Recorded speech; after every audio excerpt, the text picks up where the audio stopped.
It just breaks my heart when I see people going to the keto diet, these high-fat diets, and yes, they do lose weight quickly in the short term, but they're mortgaging their health in the long term, believing things like eat fat, get thin.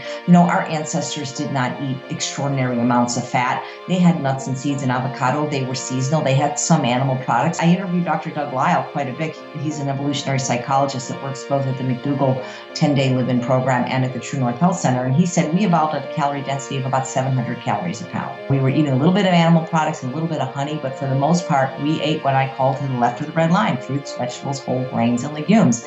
And now people think if they don't eat nuts every day, they're going to drop dead. And it's not true. I haven't eaten any fat for 7 years, and I've never been healthier. I get my omega-3 fatty acid profile every year, and it goes up and up because I'm not eating animal products or processed food to mess my numbers up. The Vidal Speaks podcast. Episode 130, Chef AJ on the secret to weight loss and great health all at once.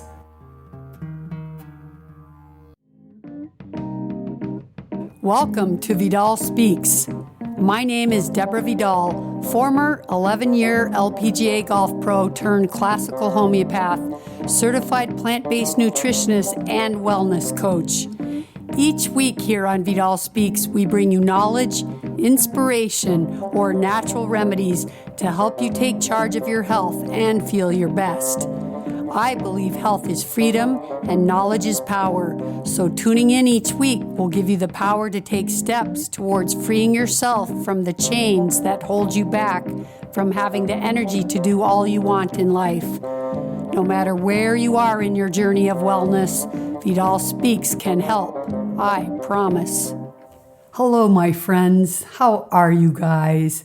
Can you believe how fast time is going or gone? And it's almost Thanksgiving. Oh my God. Wow. What a year this has been. And Thanksgiving falls late in November this year. So it's going to be soon Christmas. As soon as it's over, it's like, wow, it's almost Christmas. But I love this time of year normally anyway. But as you all know from the news, we've had so many fires. So with our climate crisis situation, it's seemingly anymore like fall's just fire season. It's so sad. I really, really love this time of year, but it's not been good. And it's like so much destruction all around LA and Northern California, all the beautiful land, all those trees that have burned down, and the poor animals. Oh gosh, it's just been kind of a month of grief, let alone like toxic air.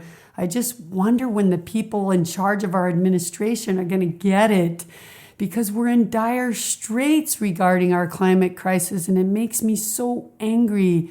It's so frustrating to feel like you work so hard to do what you can, but those in charge just keep reversing more and more laws so they don't have to believe in climate crisis. What? Anyway, our weather everywhere in the U.S. right now is so extreme.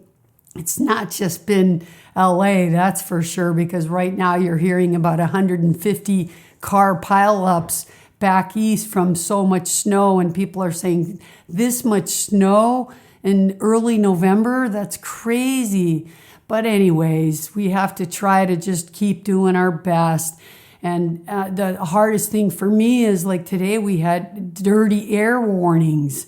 And it's just like the fires have been out for a couple weeks now. And I'm sure there's little ones that are going on. But this is all the air from all the things that happened 3-4 weeks ago. And we're still having the ramifications of it in our air.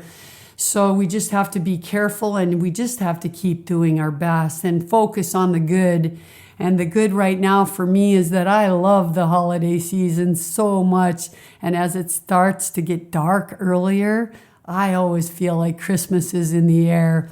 And I put up my mom's very special ornaments that she left me when she died.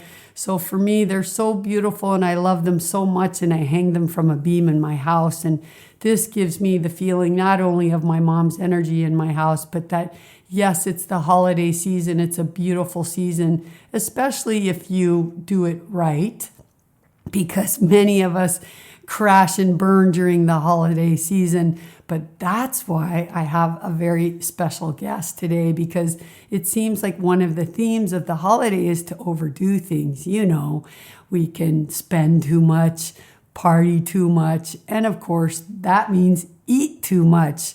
But today's guest is going to be great because she's going to teach us how we can eat and keep our weight off forever. So if you're someone who has struggled with weight loss, then this podcast is for you.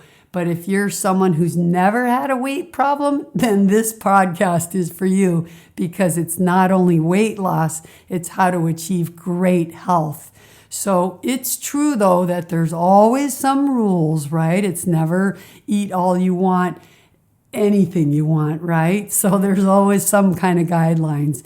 But my guest today is Chef AJ. And Chef AJ's been a long time vegan, I think 40 years or something like that. But you're going to hear how even as a vegan, she got to a point where she was fighting her weight.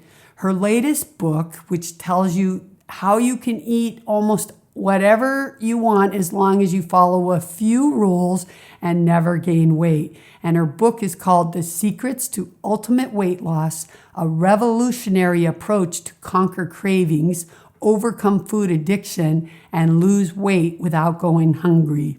So you guys need to go to her website, and I put the link in the show notes, of course, and you need to check out her before and after picture. It's pretty amazing, especially for someone who was already a vegan. But I think many people assume if you're a vegan, you're healthy, but there's a lot of junk food vegan diets out there and people following vegan diets that are not eating healthy.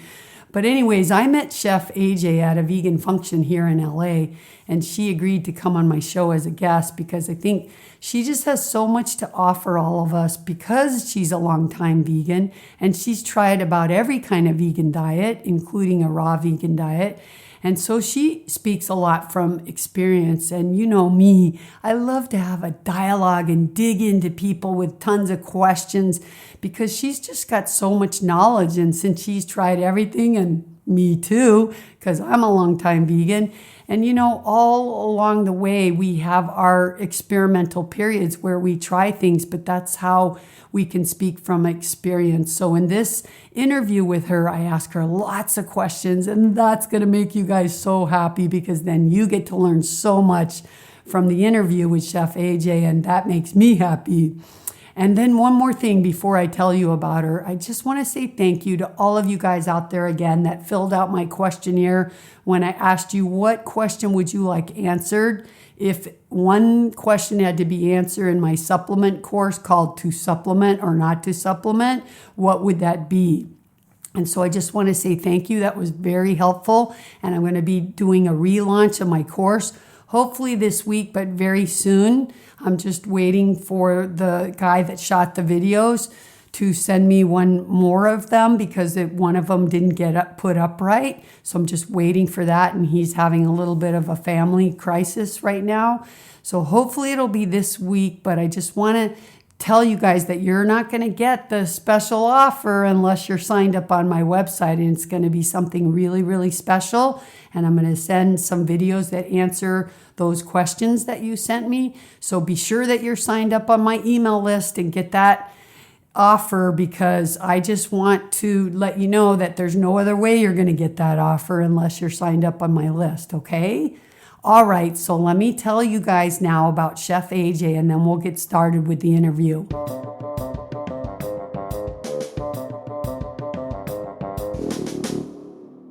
Chef AJ has been devoted to a plant-based diet for almost 40 years. She's the host of the television series Healthy Living with Chef AJ, which airs on Food TV.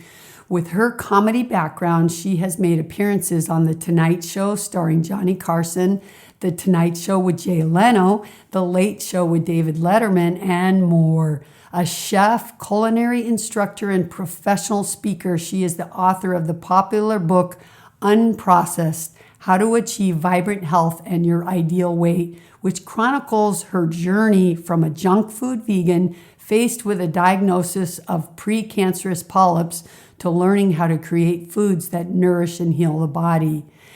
Based in Southern California, Chef AJ teaches how to create meals to transform health, how to deal with cravings and food addiction, and addresses the emotional side of eating. She is the creator of the Ultimate Weight Loss Program, was the executive pastry chef at the Santa La Brea restaurant in Los Angeles, and the creator of Healthy Taste of LA and the YouTube cooking show, The Chef and the Dietitian. Chef AJ holds a certificate in plant-based nutrition from Cornell University, yay, my fellow graduate, and is a member of the American College of Lifestyle Medicine. Okay, you guys ready? Let's go meet Chef AJ.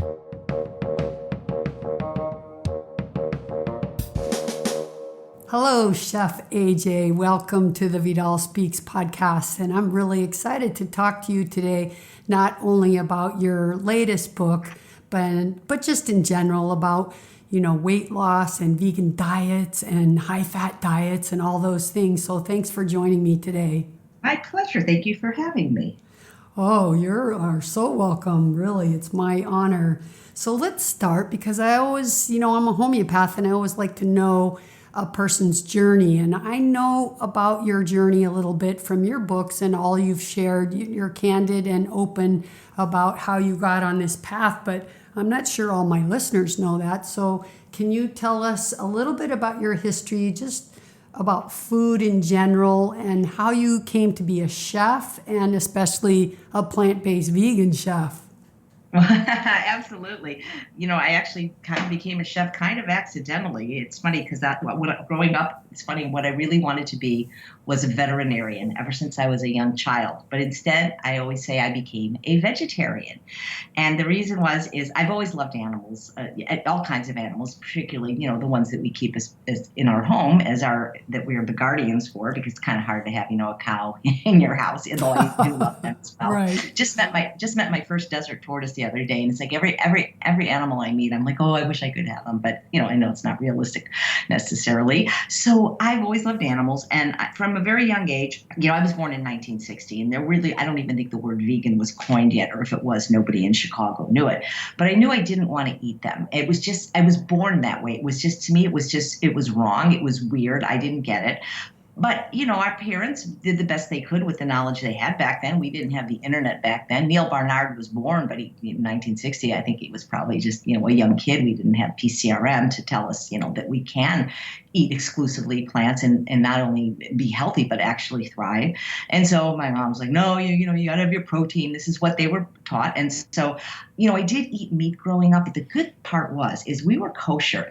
And when you're kosher, there's a lot of animals you just can't eat. You can't eat any kind of shellfish. So I never had crab or clams or shrimp or lobster. You can't eat any kind of pork. So I never had bacon or pepperoni pizza. You can't eat meat with cheese, so I never had a cheeseburger. So it wasn't like I was eating an extraordinary amount of animal products. The few things we ate, a little bit of chicken, a little bit of beef, a little bit of lamb, and fish. I just wouldn't eat fish because to me, like it smelled so bad. I mean, maybe tuna from a can as a young child with lots of mayonnaise, but so I didn't eat that many animals, and I didn't like them, and I'd always push them around my plate. And the only way my mom could really get me to eat animals is if it was hidden. So, for example, if she made chili con carne and there was some, sprinkling of ground beef, I didn't associate that with an animal. But if she made like chicken with the bone in or ribs, I was like, I couldn't eat it.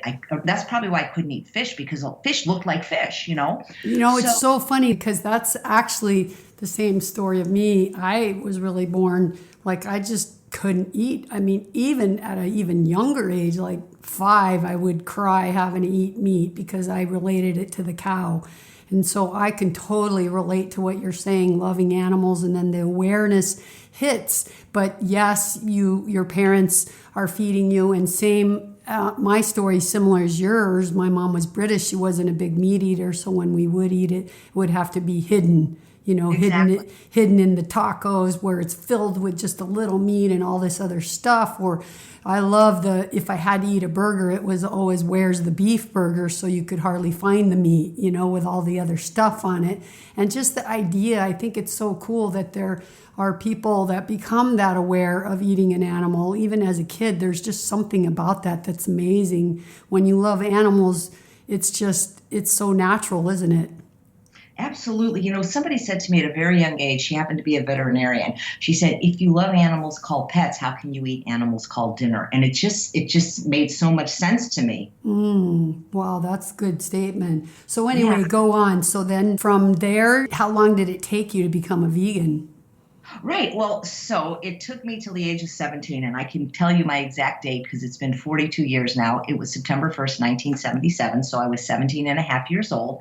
And I remember that day, like they say, like the day that will live in infamy, like, because it was a profound day in my life because I was actually a freshman at the University of Pennsylvania because I wanted to be a veterinarian, and they have a vet school there, and I was a pre-vet major. And one of the things you had to do if you were going to study veterinarian medicine is to work for a veterinarian. And so the very first day on the job, he had handed me a tank of live salamanders, and he said, I need you to cut their heads off. And I was always one of these people that was squeamish anyway. Like even to this day, I have a really hard time getting my teeth cleaned without anesthesia. If somebody takes my blood, they practically have to have 10 people hold me down. And I remember being exposed to the concept of fishing when I was younger. Like if it was like an activity, my family took me, and I was sick the whole time, literally seasick from the boat. But also, I mean, I couldn't bait the hook. I mean, like they baited it with like either live worms or live fish. So I didn't want any part of any kind of killing. And so I said, well, why do I have to do this? And because, when somebody in a white coat and your future's on the line, you're like, well, do I really have to do this? He goes, well, I'm doing protein lens regeneration experiment in these salamanders. So I only need their eyes. So I did one. And it was just, I felt so bad, because I killed a living thing for no reason. I actually vomited, and I went to student health, and I was okay physically. It was more emotional, and I said, I can't do this, and there was no time to switch to another vet. So basically, for the whole semester, I just washed the lab equipment, which was actually pretty gross anyway. And so I became an instant vegan. I remember saying it in my head to God. I mean, I believe in God. I know people don't. That offends them. I'm sorry, but that I'll never eat or wear or experiment on any of your animals again. And this was before I even knew there was a word vegan. However, I didn't have any resources like we have now, like PCRM or Neil Barnard, or, I hadn't heard of Dr. McDougall. It would have been another 10 years till I heard of Dr. McDougall. So I did everything wrong. And I became what people call a vegetarian, a junk food vegan. And it's very easy to be vegan and be very unhealthy, which I was. And I try to tell my story to help people because, Dr. Clapper has a saying, your body is never not looking. And yes, there are people that can escape illness. Everybody has a story about an aunt or a grandmother that lived to 105 and drank scotch every day and smoked. Right. But that's not your genetics, because your genetics isn't that aunt or that uncle or that grandmother. It's your mother and father. Plus we have all kinds of toxicities in the environment now and in the food system that wasn't around when your grandmother had her stress-free life and was eating, what was then organic food because they didn't have anything else, and wasn't eating junk food every day. So what happened is I just didn't eat animals. And I think it's great to not eat animals because for the animals, for the environment, but it's not a guarantee of human health, just the exclusion of animal products. Right. It's what you do eat that is going to make a difference. And so since, I'm 17, I'm at I have the meal plan at the dorms, so I'm not, there's no way to cook for yourself. We don't have cooking facilities yet. And so I excluded animal products, but what did I eat? Junk food. Potato chips are vegan. Coca-Cola is vegan. So I just ate everything but animal products. And so what happened when you do that is, well, it doesn't happen to everybody, but it happens to a lot of people. I see a lot of junk food vegans is you become overweight, in my case, obese, almost 200 pounds. And it took a toll on me, not just emotionally, but by the time I was 43 years old, and now I had already been an ethical vegan for 26 years, I woke up on January 1st, 2003. I was just shy of my 43rd birthday, and I was bleeding profusely after using the bathroom first thing in the morning. And it turned out that I was diagnosed with, they called it precancerous polyps in my sigmoid colon. And because my GI tract was in such a state of disarray for basically not eating fiber for the first 43 years of my life. Like my husband would joke at my 40th birthday that I was the only vegetarian that didn't eat fruits and vegetables, that I thought Skittle was a fruit. So because I didn't eat any fruits and vegetables and basically just lived on processed food, albeit vegan, I developed this condition that they said if we don't remove these polyps for 100%, you will get cancer. These are the kind, because they did a biopsy, but they couldn't remove them in the procedure as an outpatient because of the state of disarray of my colon. So they said, you're going to have come back. We're going to have to give you lots of medicine. And I'm a phobic patient. Like I mentioned earlier, I'm almost 60 and I can't even get my teeth cleaned, without basically anesthesia. And I'm like, I'm allergic to almost every medicine I've ever taken, even aspirin, which almost everybody can take. And so and he said, then we'll have to do, real surgery, like where they cut you open. And I'm like, there's no way. And I panicked. And so what I did, and I actually didn't know this was going to be a place of healing. I just needed some time. I took a week off from my job, and I'm like, I need to think. And I always wanted to go to a spa. And it's funny now because as a chef, I actually get to go to spas like Rancho La Puerta, where I've gone for 10 years to teach cooking. Couldn't afford it way back then. So I picked up this magazine that was affordable spas, and I found this place called the Optimum Health Institute, which it turns out it's really not a spa in the way we think of spas. I mean, it's a wonderful place, but don't go there thinking, it's going to be like just all, massages and that kind of stuff. But it's fantastic, by the way. But back then it was only like $875 for a whole week, which was so affordable.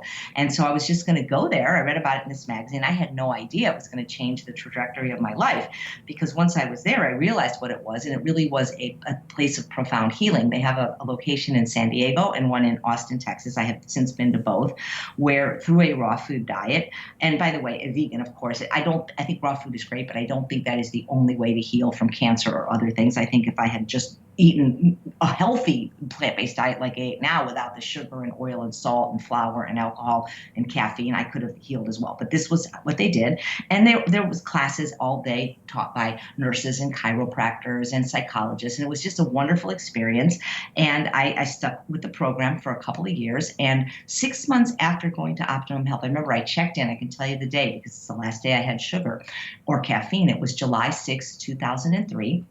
And they had very strict policy there that if you had any non-compliant food or any food from the outside, they would kick you out without a refund. And I had heard about this because I had talked to some people before I went. And so I remember I flew to I took the train to San Diego, and the cab picked me up. And before I checked into the center, I said, please take me to San Diego. And I remember I had a Coke Slurpee and a Dr. Pepper regular, and I drank both of those before going in. And boy, it's like detox is a bitch, let me tell you, off sugar and caffeine. So, but it was really after I got over that discomfort of the detox from all the years of the sugar and the caffeine, I mean, there was profound healing. And so that's really what started, quote, me being Chef AJ, because I didn't go to culinary school with the dream of being a chef or an author or a speaker. I had a job, and actually the job I had paid a lot more than the chef job that I actually ended up getting, being an executive vegan pastry chef at a restaurant.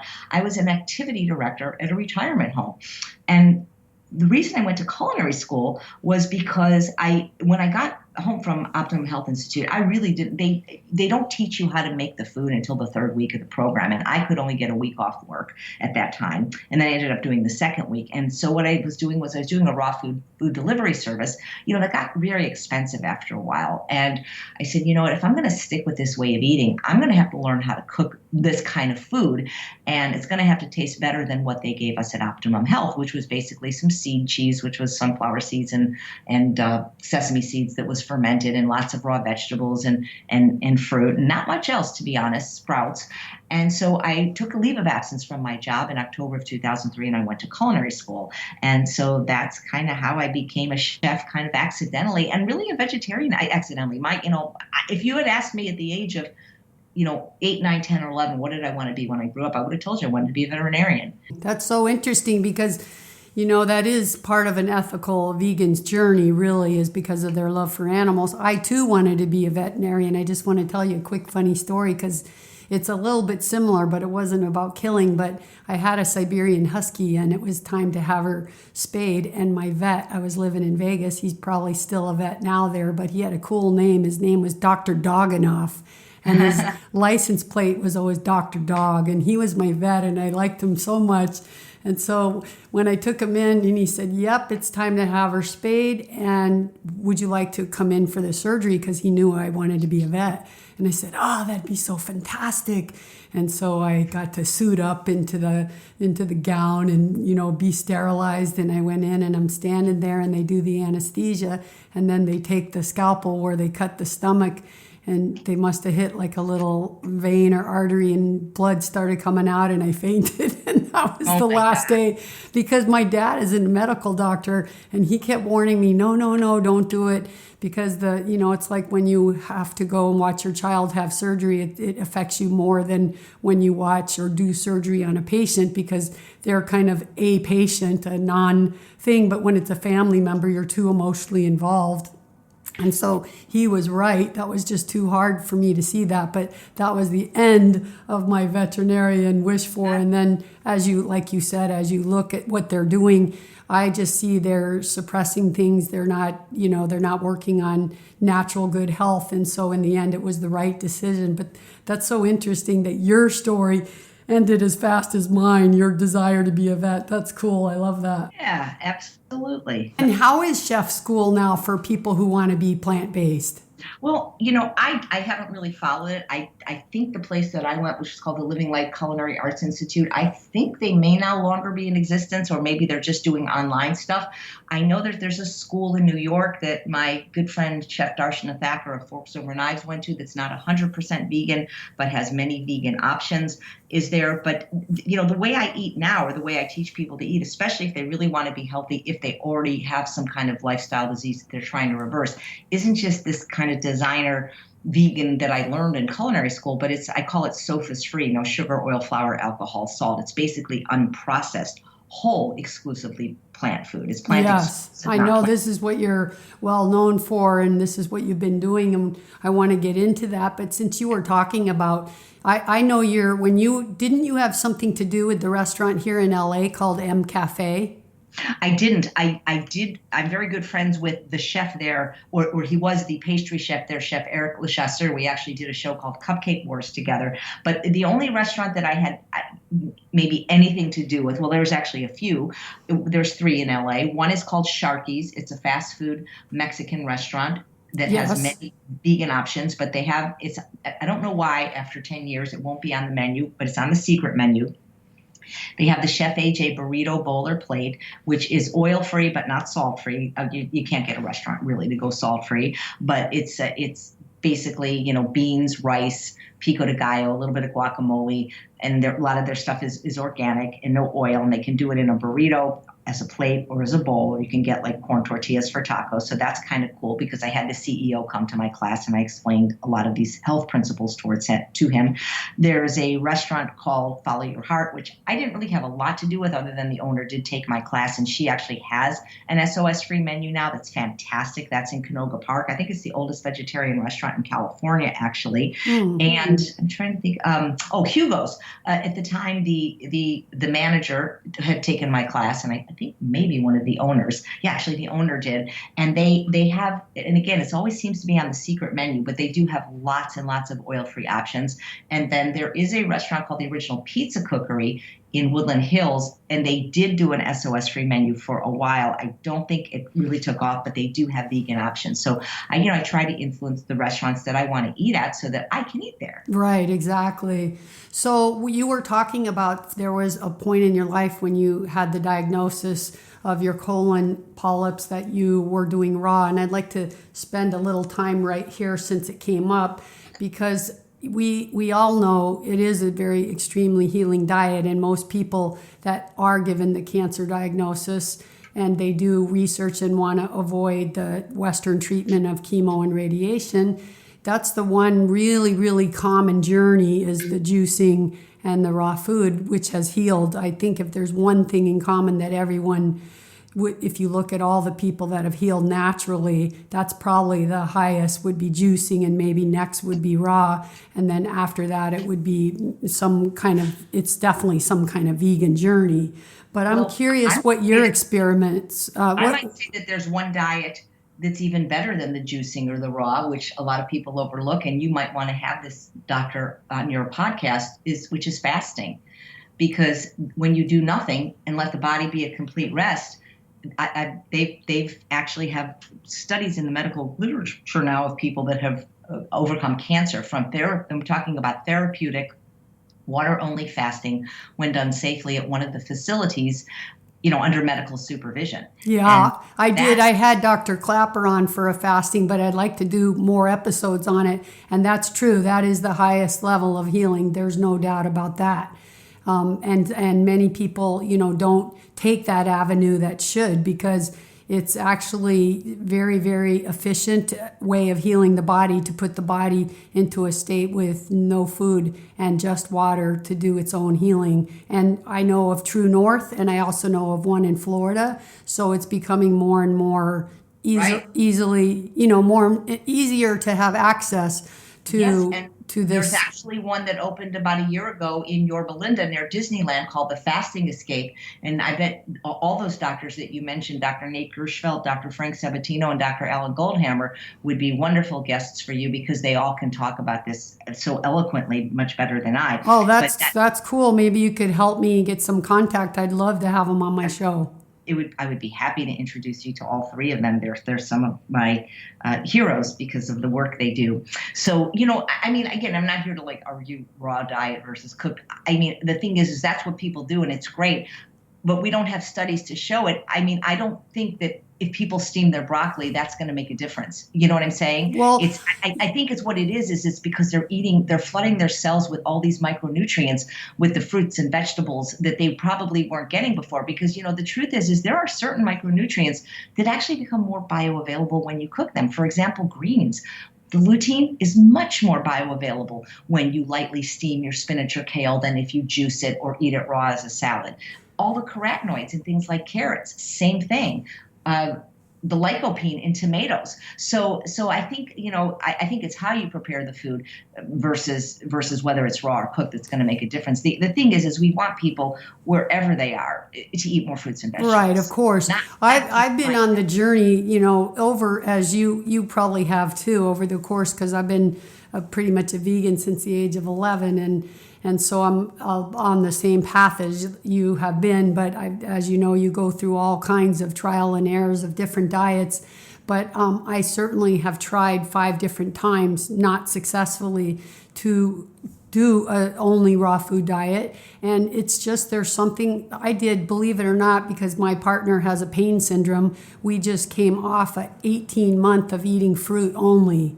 So we've done. How many months did you do it? 18 months. That's incredible. See, because to me, it's too sweet. I got to have my starch. I got to have my sweet potatoes, my rice. That's incredible. There are people that eat only fruit, like Robbie Barbero, who would also. Well, he was on my podcast, and this is why we did it, because Dr. Robert Morse, I don't know if you know him, he's a naturopathic doctor in Florida, and he heals a lot of people with neurological severe, like paralysis. Wow. Like really, I saw a guy who had been paralyzed in a parachute accident and hadn't walked in, I think, 11 years, and he ate only fruit, and he was out of his wheelchair walking and moving his arms just from eating incredible. fruit. I believe it. If you can do it, that's amazing. And as you know, we talked about this when I met you when you were here in LA at Victoria's opening about the medical medium, Anthony Williams.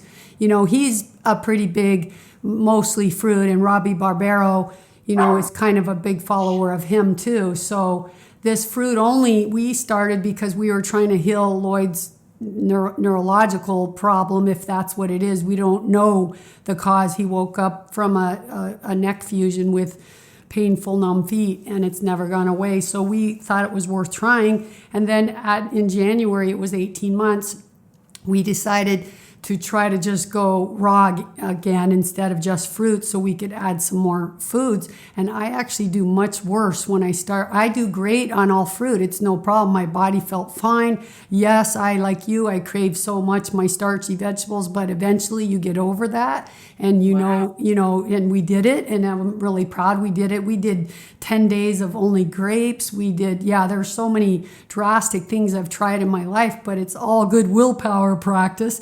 But in the end, this January, when we decided let's just move into raw so we can bring more foods in, I don't ever feel well on that diet. I feel like It's easy to get too high fat because pretty soon you're eating nuts and you're making sauces for your raw zucchini noodles. But even if I didn't do that, I don't do good with raw veggies. I just don't. My digestive, I don't feel good at it though. So that's what makes me think there's something to this Ayurvedic medicine, because I'm a Vata, and Vata doesn't do well with raw, cold veggies.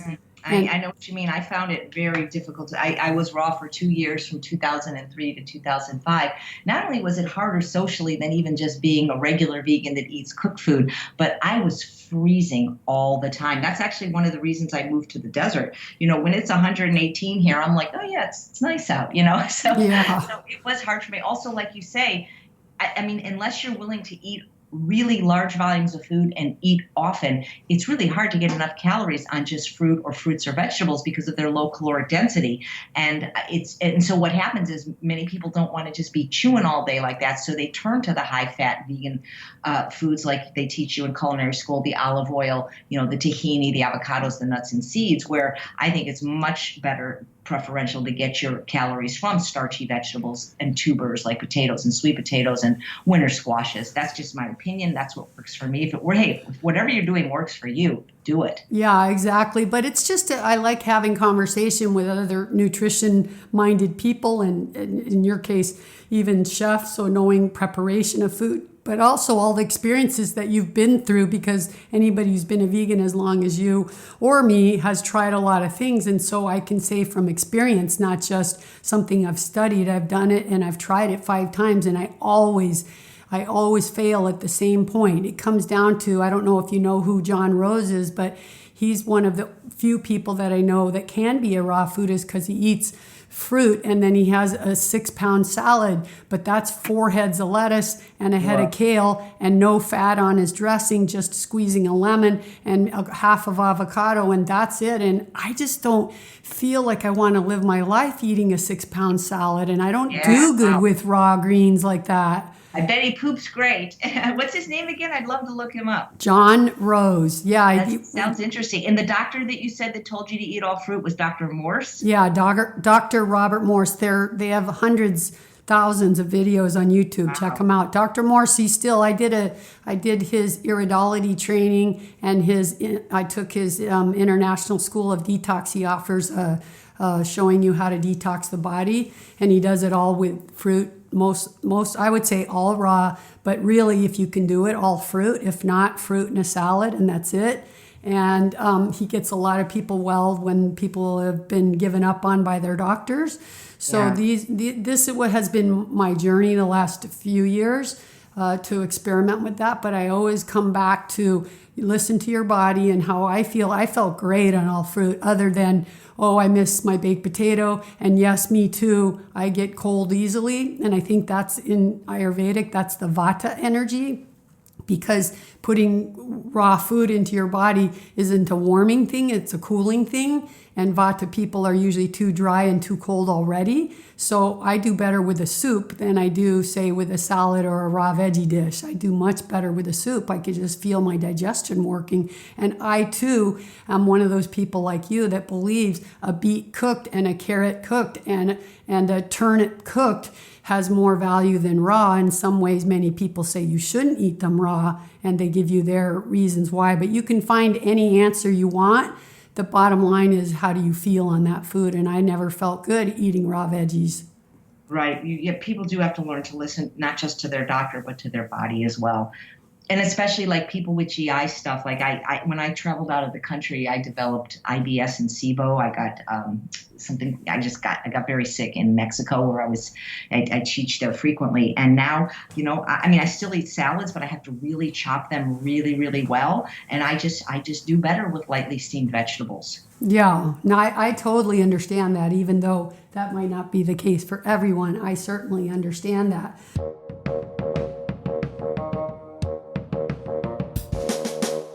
Time to take a little break and get a drink of water, and I'm not going to keep you long because I know you guys are anxious to get back to that interview.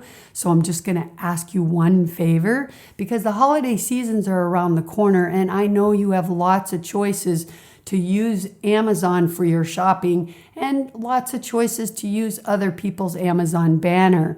But I just want to tell you that I'm so grateful if you would choose to use my banner, because as you guys know, I get a little chunk of commission from everything you buy, and I don't get to know who's bought what or what they're buying or what their name is, so your privacy is protected. But it just helps you help me support my work, and that's really, really appreciated. And it's super easy now, because on my website, right on the opening page, under my opening photo, you'll see the Amazon banner. If you just click there, it'll take you to Amazon.com through my link. And then if you bookmark that link and just put it on your bookmarks bar, then you'll have it every time you go there.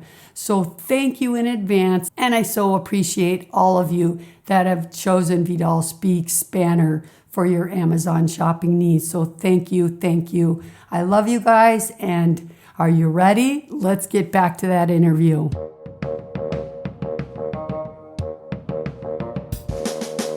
So, is your latest book the one you did on weight loss? Yeah, it is actually. It's called The Secrets to Ultimate Weight Loss. It came out a little over a year ago, and there's about 100 or so recipes, a little bit more in there.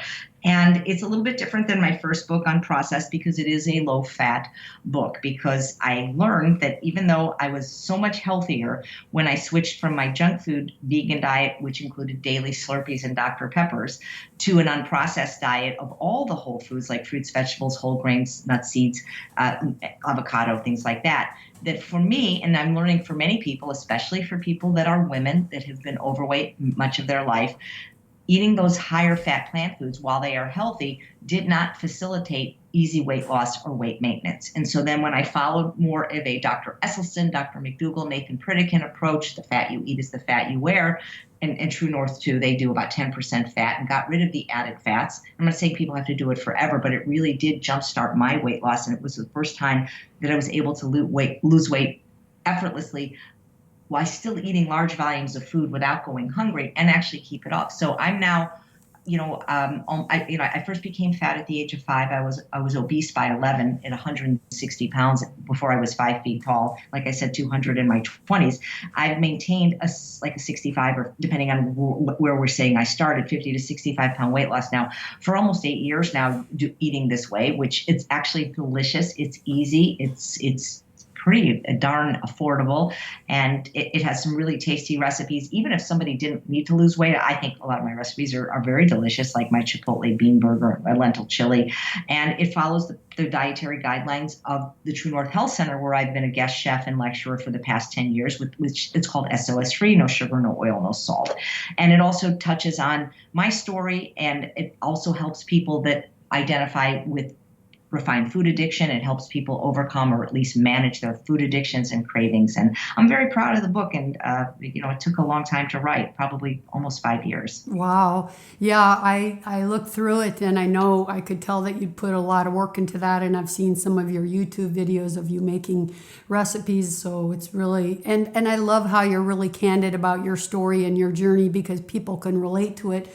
Because even in my clinical practice of almost 25 years, I treated a lot of people that had bulimia or anorexia or just up and down yo-yo weight loss, and unwilling to go totally vegan or give up their dairy, and willing to still have all their eczema, even though when they tried going off dairy, it all went away. It just shows you how tied in they are to cheese and dairy. Those are usually the two hardest things to give up. So Sure. I really appreciate your story, because there's so many people in there, and you kind of fall through the cracks, because food addiction is down at the bottom of the list, because we don't really even recognize it for most people unless it's so extreme. But what I've learned on my own journey of, fasting, doing many water fasts and doing fruit only and doing extreme things to detox and get well, because I was a pro golfer that was poisoned by the pesticides on the course, and I was really sick. That's what made me leave the tour, and that's how I got into detox, which is my specialty now. And what I try to help people get well with is food as detox, and just homeopathy and homeopathic remedies to help the body detox out. But I had to learn this journey on my own. And I can tell you, when you have to do extreme things, even if it's a 4-day water fast or a 10 days of eating grapes like we did, it makes your mind realize how addicted you are to food when you're doing something like that, because I have strong willpower, but that doesn't mean your mind isn't going all the time back to what you want or dreaming and imagining about this stuff. And it just makes you realize, wow, how much your mental energy goes towards food. So I think food addiction is a gigantic thing in this society. I agree. I think everyone's addicted. It's just a matter of degree, and most people walk around not even knowing. Yeah, that's for sure. And I love that I watched a video and you were talking, because people ask you all the time what you eat. And it was the one where you showed the big bowl of string beans, steamed string beans, and that's like 200 calories, or you could eat this amount of nuts and it was like 5 walnuts, Absolutely. or this amount of olive oil, which was 1 little spoon, and it's all the same calories. I call my book The Secret to Ultimate Weight Loss. And it should be the secrets to ultimate weight loss, because there's a few secrets, but really the overarching secret has been around for as long as food's been around, and I'm not the first person to talk about it, and that's calorie density. Dr. Ornish's book, Eat More, Weigh Less, Dr. McDougall's book, The McDougall Program for Maximum Weight Loss, Dr. Barbara Roll's books, Volumetrics. That is the secret to healthy, permanent, delicious, and sustainable weight loss. It's calorie density. It just breaks my heart when I see people going to like the keto diet, these high fat diets. And yes, they do lose weight quickly in the short term, but they're mortgaging their health in the long term, believing things like eat fat, get thin. Our ancestors did not eat extraordinary amounts of fat. They had nuts and seeds and avocado. They were seasonal. They had some animal products, but they weren't like today, where they were, genetically engineered and, to be these high fat products that we have now. And, I interviewed Dr. Doug Lisle quite a bit. He's an evolutionary psychologist that works both at the McDougall 10-day live-in program and at the True North Health Center. And he said we evolved at a calorie density of about 700 calories a pound. We were eating a little bit of animal products and a little bit of honey, but for the most part, we ate what I call to the left of the red line: fruits, vegetables, whole grains, and legumes. And now people think if they don't eat nuts every day, they're going to drop dead. And it's not true. I haven't eaten any fat for 7 years, and I've never been healthier. I get my omega-3 fatty acid profile every year, and it goes up and up because I'm not eating animal products or processed food to mess my numbers up, and I'm eating lots of greens. And so, yeah, it's working for me, and it's working for a lot of people. I really suggest people give it a try, especially if they're struggling with food addictions and excess weight, and they haven't been able to do anything about it. I think there's hope. That's why I didn't want to include my story, because I felt like, it's just so sad. But people have far more traumatic stories than I do, and I included it because I wanted people to know that no matter how long or how deeply you've suffered, there's always hope, and that the reason you may be struggling with food today isn't because of what happened to you in the long ago past. It's because of what's happening to you in the present, in your environment, right, with the food that you have in your pantry and in your refrigerator. Yeah. So I want to talk about the keto diet for a minute, but just before I do that, I just wonder, when you talked about the calorie density, I love that you, in your book, or you're known for that chart where you say eat to the left of the red line, and it's the fruits, veggies, and the seed. Do you include any seeds in your diet? I know it was beans and greens.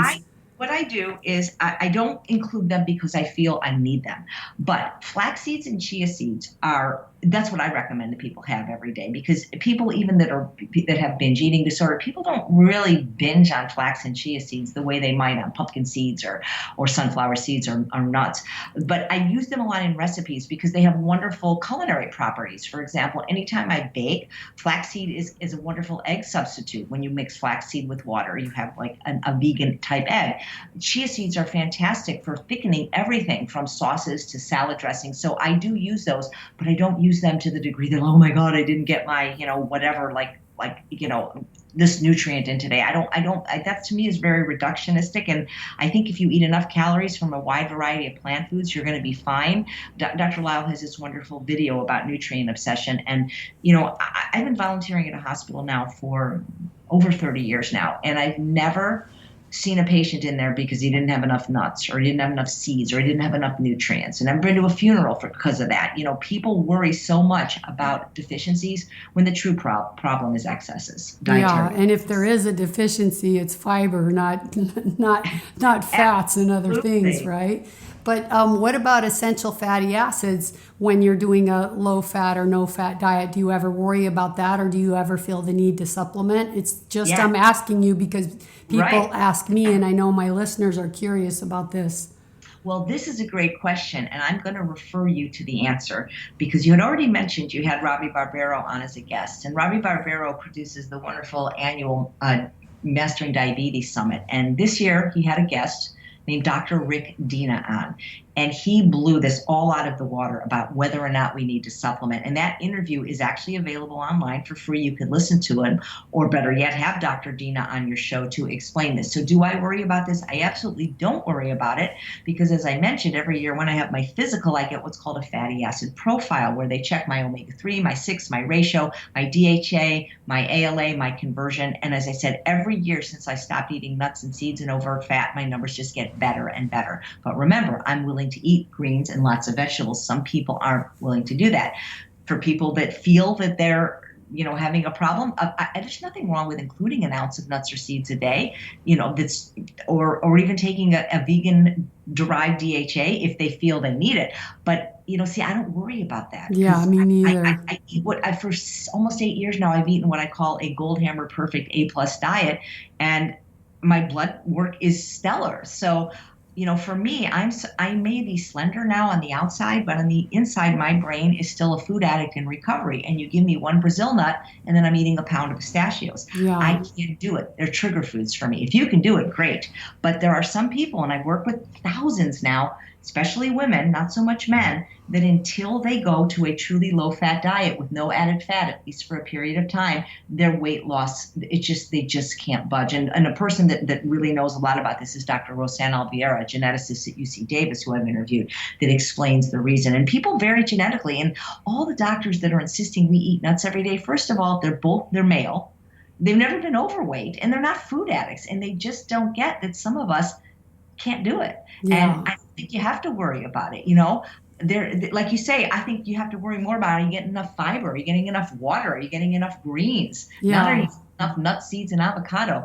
But like Dr. McDougall says, people want good news about their bad habits. So For if sure. somebody's telling you got to eat a lot of fat, people are going to eat that up because that's what they want to hear. So why is this keto diet? Is it all just about they want to make it easier to be able to eat the foods when someone tells them it's healthy, then they can go eat their bacon and their burgers and their meat and fat and spoons of oil in their coffee? It drives me crazy, this keto diet. Right. And I don't know anybody that has stayed keto personally, but that either didn't have some health challenges, like especially diarrhea, because they're not getting any fiber whatsoever. Or, it's a very unsatisfying diet, to be sure. So I think people honestly do it because it does work. People that have diabetes, it will work, because the truth is it's as bad as a diet it is. When you take out this is where this is why a lot of ethical vegans don't like me, because they feel I may be judging them or making it too hard to be vegan. But just eating vegan junk food is, for most people, is not going to give them stellar health. There's some people, like you said, that can get away with it. But when you take out junk food, when you take out the refined carbohydrates, the flour and the sugar, you will improve. You will do better. And so people that are diabetic, they will do better doing a keto diet than a junk food vegan diet. Now, they'll do just as good doing a whole food plant exclusive diet, but a lot of people don't want to be vegan. They have, they feel it's not going to be delicious, or they got to eat animal products. And so again, good news about their bad habits. If somebody that likes fat and animal products hears from their doctor, which a lot of doctors advocate keto now, you can eat as much animal products and fat as you like. Hey, some of them will be like, sign me up. So the other thing is the people that I know that do keto, most of them are doing it for weight loss because they see their friends do it, and it really does result in rapid weight loss. Not because they are taking out the starch, the complex carbohydrates, which, when you eat, people go, oh, I ate a potato and I gained weight. You didn't gain weight. The scale went up 3 to 4 pounds because you got some water now in your system, which has weight. You got some glycogen in your muscles, which has weight, but you didn't gain fat eating potatoes. It's impossible. So that's kind of what happens. And I think that's why it's so popular. Yeah, but sadly, when you look down the road, because to me, this is just first called the Atkins, then Weston Price, then it became the GAPS, then it's paleo, and now it's keto. It's all the same thing. Just eat all the fatty foods and give up all the fruits and veggies because they're dangerous. And people go into what is called ketoacidosis. And as a health practitioner and a person who had a sister that was type 1 diabetes, I can tell you that ketoacidosis is an emergency state of the body. It's not a place you want to put your body in voluntarily. So of course it does work because you starve your body and you put yourself in a crisis and it starts eating your fat to live, and then they lose rapid weight. But what you don't realize about this diet from a health point of view is kidney disease is on the rise because of these high protein diets. I have a good friend right now who was a bodybuilder, and he ate lots of protein, of course, whey protein, meat, and he's on the list for a kidney transplant, 4th stage kidney failure, and he has even been told by his doctor that it was his diet. But they don't tell you that while you're eating it or when you're in the process of losing your kidneys. So to me, this is why kidney disease it's going to become one of our top 3 diseases soon, the rate that it's going. And it's all coming from these high protein diets. And people don't realize that because they're so happy they lost 20 pounds. Absolutely. It's very sad. And, this seems to happen like every decade. I remember even in the 70s when I was 10 years old, people were doing the Atkins diet. I remember having a girlfriend and, we were at a restaurant, she ordered several servings of bacon and iced tea. And that was like her meal, and then her snack was pork rinds. And, I actually saw her today at the 40th high school, not today, recently at my 40th high school reunion, and she's still struggling with her weight. So, if these diets work long term, I think that, we're meant to eat complex carbohydrates, not sugar and flour, but like we said, fruits, vegetables, tubers, whole grains, legumes, things like that, nuts and seeds. And, when you think about it, people are so obsessed about protein, but when a person needs the most protein is when they're an infant. That's when they grow the most. Breast milk has less than 10% of its calories from protein. I know. People don't get that. And I know you do so well with this, no sugar, oil, or salt. And the sugar I can do because you can use fruits and it's easy. And the oil, I'm used to doing a really low fat diet and I can do that. I did a year and a half of fruit. But the salt, that's the hard one for Very me. Hard. That is really the hardest. You're so right. Salt's the hardest for everybody. Oil is actually extraordinarily easy. We're not historically oil eaters. If you look back in history, that's Dr. Hans Diehl gives a lecture about when this really started in the 60s with all the Crisco and stuff. But, think about it in nature. How could our ancestors eat oil? You take an orange and you squeeze it and you get orange juice. You can't take an olive and squeeze it and get olive oil. And you can't take a coconut and, when they say, eat coconut oil, paleo, like you really think the cavemen had coconuts where they lived or could even open one? In culinary school, that was one of the hardest things to learn was to open a coconut. So not eating oil is so easy, with the exception of deep frying, which you shouldn't do. You can pretty much do everything without it. You can water saute, you can use broth, you can use fruit juice, things like that. So oil is very easy, and especially because if you want that mouthfeel of fat, use whole food fats. That was the whole point in my first book on processed, that not to not eat fat, but to eat food as grown in nature in its whole food form, nuts, seeds, avocado, that kind of thing. And so that is what I recommend. And it's quite easy, even baking. It's very easy to do stuff without the oil. And like you said, sugar, you can have nature's candy, fruit. And I always say that I do everything with the fruit, the whole fruit, and nothing but the whole fruit. And dates, for example, they're exceedingly sweet. You can do anything with a date, any kind of dessert. I was a pastry chef for 5 years, and I didn't use sugar, oil, salt. You can do everything with fruit. And as a matter of fact, I've got a book coming out hopefully later this year called A Date with Dessert. But you are so right when you say salt is hard. It is the biggest missing for everyone because I don't recommend those fake salt substitutes like potassium chloride. Some of the salt-free seasonings like Mrs. Dash or Benson's Table Tasty or ones from local spicery or other spice shops are terrific. But, we have taste buds on our tongue for sugar and salt right at the tip of our tongue. For example, And you can simulate saltiness a lot of times by using sour. So if you have something sour, because the sour taste buds sit right next to the salty taste buds, and you put some like lemon juice or lime juice on your greens, which are naturally salty anyway, you can kind of fool your taste buds that way. But for people that really like salt, it's going to be hard, and they're going to have a period of time going without it, usually about 30 days, to neuroadapt to a diet lower in salt. But when you do that, either through not eating it or doing a water fast, you can really start tasting the natural saltiness in things like greens and celery. Sometimes I eat chard and it's too celery. There's also better ways to get salt, like sea vegetables, for example. Dulse is my favorite, smoked dulse. I mean, my God, I had some the other day and I felt like I was swimming in the ocean. So, but you're right about salt. So I tell people, if you have to use salt, get the most expensive one you can, not because it's better,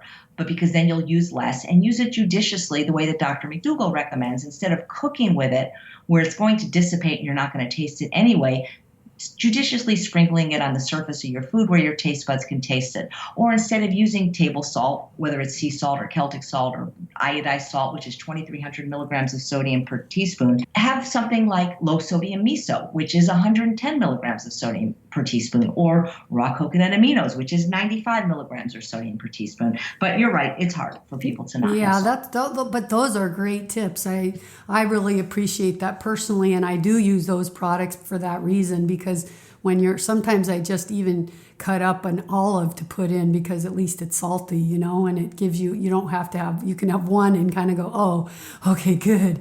But even just a little splash of an aminos over something, if you're having a salt craving, that's really good advice. So yeah. I know you've got to go and I've got to go, and I'd love to chat again in the future, because I think this is so informative and helpful and supportive of people on this journey. And I really want to help spread your message and my message, both of detox and health, through a low-fat vegan diet. And so I look forward to talking with you again in the future, and maybe you can help me. I'll email you and I can get some of those ways of contacting some of the doctors that you talked about, so we can keep spreading the message.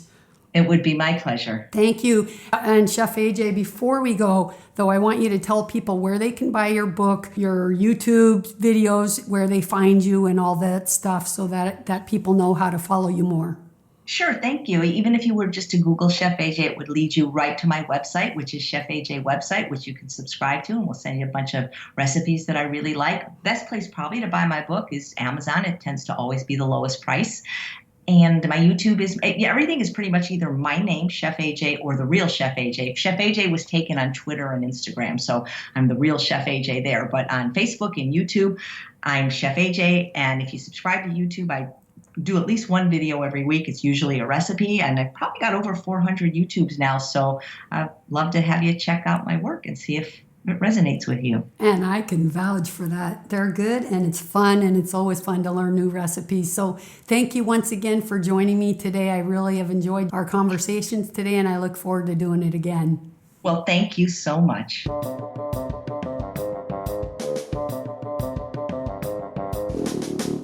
Well, you guys, I hope you love that interview.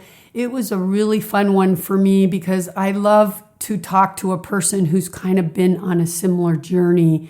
And although Chef AJ comes from the perspective of a chef, she's now, I would say, very experienced in nutrition and health. And so although it's Chef AJ, she has so much experience that I really could talk to her about so many things with expertise, such as the keto diet and the raw food diet. And I was so curious to hear her take on the raw food diet, because I've told you guys my idea. I know that the highest amount of raw food we can put in our diet is the healthiest. But I would say, number one, the highest amount of fruit we can put in our diet. And second, the highest amount of I would say, first salads and those kind of veggies. And then, yes, some raw veggies if your body can handle it and you feel okay. But I so love the idea to really listen to your body and see what works for you. Because for me, in summertime, and sometimes summertime is November, because even yesterday we had our air conditioning on because it's been so hot here. This is why we have all the fires. But you have to really listen to your body, because sometimes it really is just a time to do all fruit, and it's super easy to do. And sometimes, like in the winter, you just feel like soup is better for you and that you're doing better on soup. So honestly, I love the idea and the advice that we just have to listen to our body. This is so important. But you know that I believe the healthiest diet, and I love when she said, actually, the healthiest diet is fasting. And yes, I guess I never think of it as a diet, because it's absolutely consuming only water, but then it's a diet of only water when we do water fasting. But a lot of people call fasting when they do grape juice fasting. Yes, then they're consuming only grape juice. But technically that's not really a fast, because a fast is really to go without food. So to me, it's either dry fasting or water fasting is truly a fast. But just for convenience sake, a lot of people say, oh, I'm doing a fruit fast, or I'm doing a grape juice fast, or a watermelon fast, or something like this. But you know what people mean, right? And speaking of that, I'm just starting today a 5-day grape juice fast. I'm looking forward to it, because you guys know me. I always like to do something extreme, and it's right before the holidays. So I think it's a great time to do it before Thanksgiving, because always by the time Christmas comes, you feel like, oh my God, I really need to do something extreme, and hence all the New Year's resolutions, right?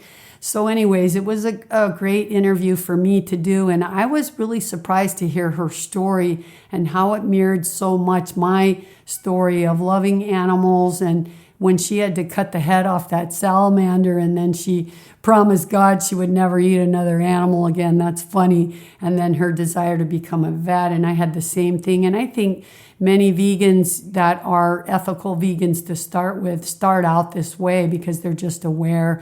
And although I had my mistakes along the way because I didn't really know what vegan was, I always thought that the main thing was to be vegetarian, which was not to eat any animals. But I was not really aware about the milk problem or the cheese problem, and I never really liked cheese. But when I was in a relationship before Lloyd, that person really loved cheese because it was their heritage to eat a lot of cheese. And I kind of learned a dish that I could kind of eat.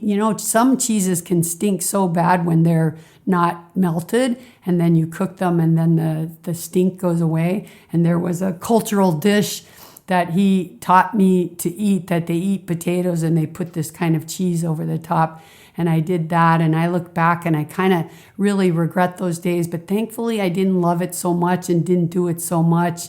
But, sometimes you try things at periods in your life because you think, okay, what's really important is to not eat animals. And then when you learn, oh my God, how horrible cheese is and where dairy comes from and how they treat the cows for the dairy. So thankfully, I didn't eat most of those foods all of my life because I didn't like them.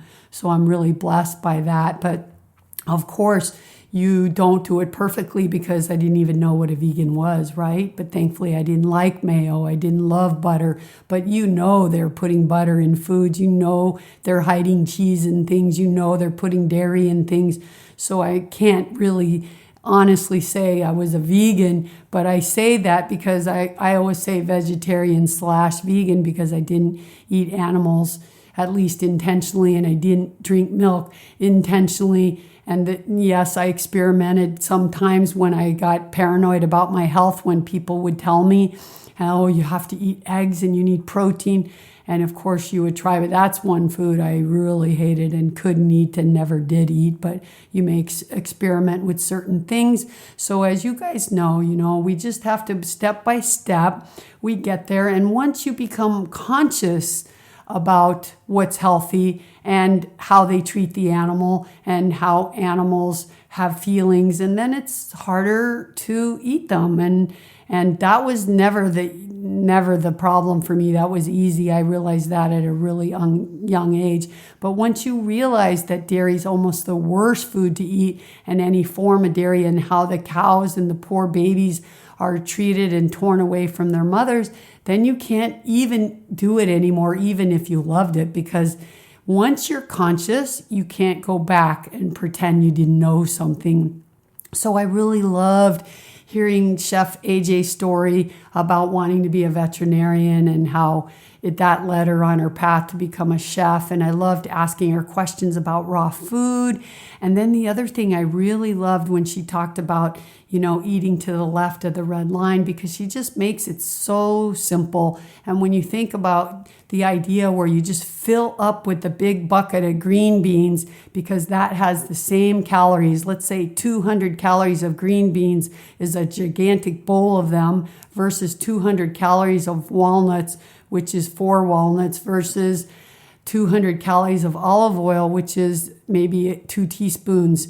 And then you think, okay, which one do I want to have? And if I fill up with a big bucket of green beans, then I won't even be that hungry to be able to have room to put the other stuff in there that maybe is the junk food or the stuff that my body craves.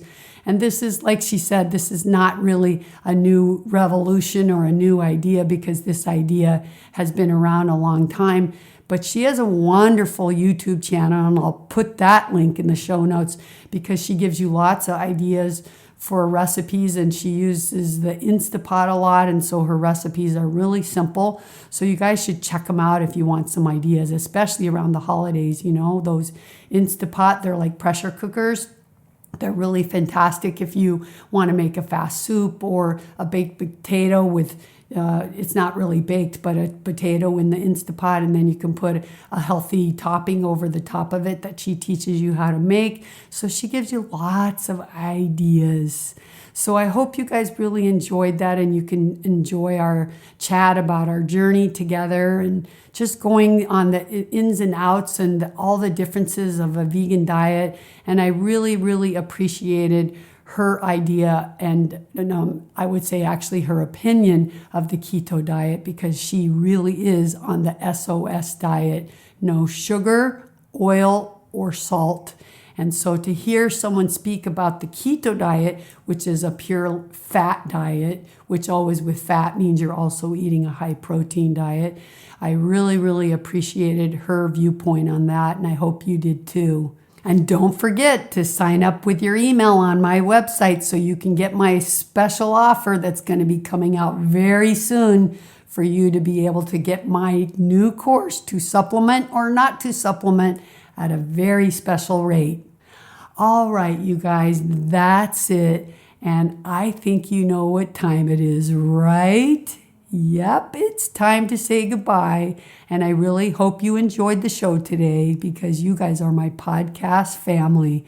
I love you. And remember to try to eat no oil or very low fat, and eat as much fruit and raw food as you can. And if it's cold where you are, then just grab a nice bowl of soup, because it's pre-digested and it's filled with all the nutrition of veggies. All right, you guys, I love you. Vidal has spoken. Remember, you heal with a plant-powered diet, homeopathy, and detoxing. Of course. Peace. Be healthy. Be free. Live life.